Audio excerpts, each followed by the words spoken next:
Olá pessoal, sejam bem-vindos ao canal do SEAC, Centro Espírita Allan Kardec. Que Jesus possa estar sempre em nossos corações. Nós vamos dar continuidade ao estudo do Evangelho segundo o Espiritismo. Hoje, no capítulo 14, Honra teu pai e tua mãe. É interessante porque honrar pai e mãe é um dos mandamentos que está na tábua de mandamentos de Moisés. Está lá no Velho Testamento. Honrar pai e mãe. É lógico que nós devemos respeito aos nossos pais, que nós devemos carinho aos nossos pais, que nós devemos atenção devida aos nossos pais, mas mais do que isso, a palavra é honrar. Honra teu pai e tua mãe. E honrar o pai e a mãe não significa deixar de fazer situações que possam trazer vergonha aos pais. Honrar não é isso. O honrar pai e mãe é honrá-los na sua sabedoria, é honrá-los no seu conhecimento e honrá-los principalmente no mais importante que eles fizeram por nós. Eles nos deram a oportunidade da reencarnação. Por mais dificuldades que porventura nós possamos ter com nossos pais, porque às vezes acontece de ter dificuldades com o pai, de ter dificuldades com a mãe, até porque, de uma forma interessante, são gerações diferentes, viveram em épocas diferentes e pensam diferente, muitas vezes, da gente. Mas o conhecimento e a experiência que eles têm é de extrema importância para nós. Então, independente se nós tenhamos problemas ou não com os nossos pais, eles merecem o nosso respeito e a nossa gratidão.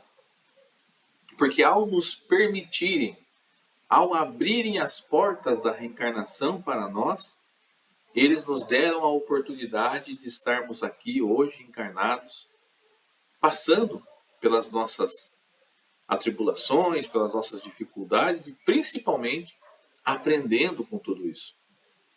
Então, o honrar pai e mãe, ele é um ato de extrema importância para todos nós, para que nós possamos também sermos honrados quando estivermos na posição de pais. Geralmente nós filhos nos esquecemos que nós também podemos ser pais. Ou, se já não somos, estamos em potencial de ser pais.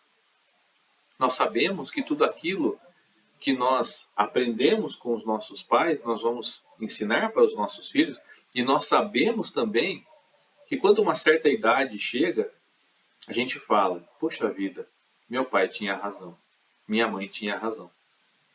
Então, quando a gente passa pelas diversas épocas do nosso desenvolvimento, quando nós crescemos, nós passamos por diversas fases. Há aquela fase da adolescência, onde não concordamos com nada. Há aquela fase onde começamos a amadurecer, começamos a enxergar os conhecimentos e as verdades que eles nos ensinaram. Então tudo isso faz parte de um constante aprendizado, que nós temos que honrá-los por isso. O Evangelho segundo o Espiritismo nos fala da piedade filial, que é prover aos nossos pais uma velhice honrosa, que nós possamos dar a eles a atenção que eles merecem, que nós possamos dar a eles o conforto que eles merecem, porque eles fizeram tanto por nós, Aqueles que embalaram-nos em seus braços, nos deram as primeiras oportunidades, nos ensinaram as primeiras palavras, são eles que nós devemos honrar para a nossa vida. Então a piedade filial é permitir que eles tenham um local adequado para poderem viver, é o respeito que nós devemos ter ao seu espaço. Isso é um dos pontos principais. Cada um é cada um, nós somos individuais. Agora nós temos que respeitar o espaço dos nossos pais. Nós temos que respeitar as opiniões deles.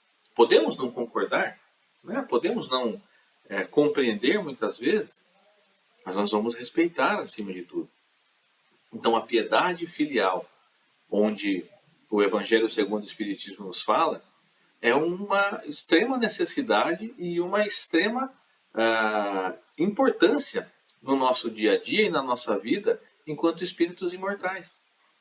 É importante salientar que, com o conhecimento da doutrina espírita, nós vamos ver que hoje nós estamos envergando uma certa posição, nós estamos utilizando um corpo físico, nós estamos inseridos numa sociedade, mas nós já fomos muitas outras pessoas em outras encarnações. Quando eu digo outras pessoas, eu digo outros corpos físicos, porque o espírito é o mesmo, a essência é a mesma. Mas nós já envergamos diversas posições, nós já passamos por diversas situações onde nós podemos encontrar a nossa família ou reencontrar a nossa família dentro de um contexto modificado na nova encarnação. Então, por isso que a piedade filial vai mostrar muito de quem nós somos. Porque um dos mandamentos que nós vamos encontrar e ensinamentos do Cristo é a humildade. E a humildade, ela só é conseguida com atitude, com ações. Quando nós vencemos o orgulho latente que ainda existe dentro de nós. Para que nós possamos remover esse orgulho de vez dos nossos corações, nós precisamos trabalhar a humildade. E esse papel na piedade filial nos auxilia nisso. Na paciência, na compreensão, no atendimento às necessidades que os nossos pais possam vir a ter, para que eles possam ter uma velhice digna. Ah, mas eu tenho dificuldades com os meus pais. Eu não os compreendo. Eles não me compreendem. Lembrando, nós estamos vivendo num mundo de provas e expiações. Nós não estamos aqui para passar férias. O planeta Terra é um planeta escola, mas principalmente é um planeta hospital, onde nós estamos internados com os nossos corações, espiritualmente relacionados a esse planeta, para aprendermos. Todas as dificuldades que nós passamos não são caprichos de Deus, são oportunidades que nós recebemos para aprender. Se nós temos nessa encarnação um pai, uma mãe, é porque foi selecionado, foi escolhido, foi porque nós planejamos isso tudo no plano espiritual e muitas vezes reencarnamos para resolver questões do passado. Não estamos à toa em família. Não estamos à toa encarnados nesse planeta para aprendermos. E aí, nesse mesmo capítulo, nós vamos encontrar a questão em que Jesus faz aquela famosa pergunta: quem são? Ou melhor, quem é minha mãe e quem são meus irmãos? Essa passagem está lá em Mateus, no capítulo 12. Jesus está almoçando com algumas pessoas e avisam para ele: mestre, sua mãe e seus irmãos estão lá fora e querem vê-lo. E Jesus pergunta: mas quem é minha mãe e quem são meus irmãos? Todos aqueles que fazem a vontade de Deus. Esses são meus irmãos. Essa é minha mãe. A gente pode falar que Jesus estava negando a sua família? Não, de forma alguma. Jesus jamais faria isso. A questão é que se nós voltarmos um pouquinho atrás na leitura dessa passagem do Evangelho, nós vamos ver que a família de Jesus estava esperando ele do lado de fora, porque achara que ele havia perdido o espírito ao estar almoçando com aquelas pessoas, porque eram pessoas de má vida. Então chamaram Jesus do lado de fora para que ele deixasse aquelas pessoas e fosse embora com eles. Jesus sabia disso. E Jesus então aproveita a oportunidade para dar um ensinamento maravilhoso. Quem é minha mãe e quem são meus irmãos? Todo aquele que faz a vontade de meu Pai. Esse é minha mãe. Esses são os meus irmãos. Jesus está falando de algo muito maior. Jesus está falando da parentela. corporal e da parentela espiritual. Mas como assim parentela corporal e parentela espiritual? Todos nós que encarnamos aqui no planeta Terra, nós viemos de uma família do plano espiritual. Existem pessoas que estão lá no plano espiritual esperando por nós. Pessoas que não encarnaram ainda na nossa vivência, ou pessoas que encarnaram e já foram embora. Nessas pessoas estão lá no plano espiritual nos aguardando. Porque toda a família fundada aqui na Terra, a família consanguínea ou a família organizada de uma forma diferente, é parte de uma família espiritual. É parte de um grupo, de um agrupamento espiritual muito maior. Quando nós falamos de família espiritual, nós estamos falando de todos aqueles que são os nossos queridos, que formam a nossa grande família. Quando nós vamos encarnar, e a gente vai encontrar isso em diversas oportunidades, onde nós teremos as leituras dos livros de André Luiz, através do Chico Xavier, nós vamos encontrar situações outras que nos interessam muito. Nós vamos ver que existe um planejamento feito antes da encarnação. Nesse planejamento, são colocados frente a frente aqueles que irão adentrar para a nova encarnação nos papéis definidos. Olha, você será o pai, mas antes de ser pai, você será filho de uma outra pessoa que também vai encarnar. Você tem a certa pessoa que vai ser o seu cônjuge, e esses aqui irão para serem seus filhos. Todo o planejamento é feito baseado nas necessidades de reconciliação. Porque assim, nós vivemos num planeta de provas e expiações. No passado, com certeza, nós tivemos diversos enganos. Nós passamos por diversas situações de erro. Nós criamos inimizades, nós criamos desafetos, e esses desafetos, na maioria das vezes, estão inseridos em nossa família espiritual. Mesmo aquele que não esteja inserido na nossa família espiritual, este poderá vir a fazer parte desta família. Então é feito todo o planejamento. Mas há um ponto importante que é maravilhoso. Livre-arbítrio. Eu vou encarnar. Isso é determinismo. Eu vou encarnar. Encarnei. Agora, em um determinado ponto da vida, eu vou encontrar aquela pessoa que está planejada para que eu construa a minha família física, a família corpórea. Mas eu posso escolher se eu quero ou não construir. Uma vez que eu escolho, que eu desejo construir com aquela pessoa uma nova família, eu posso decidir se eu quero ter filhos ou não. Podem estar planejados 3 filhos, mas eu desejo apenas 1, 2. Estão planejados 3 filhos, mas eu tenho espaço para mais, eu quero mais. Mas não estava planejado, não tem importância. A espiritualidade refaz o planejamento e insere novas pessoas, novos espíritos da nossa família espiritual para estarem naquele grupo. A espiritualidade é maravilhosa. O trabalho é maravilhoso.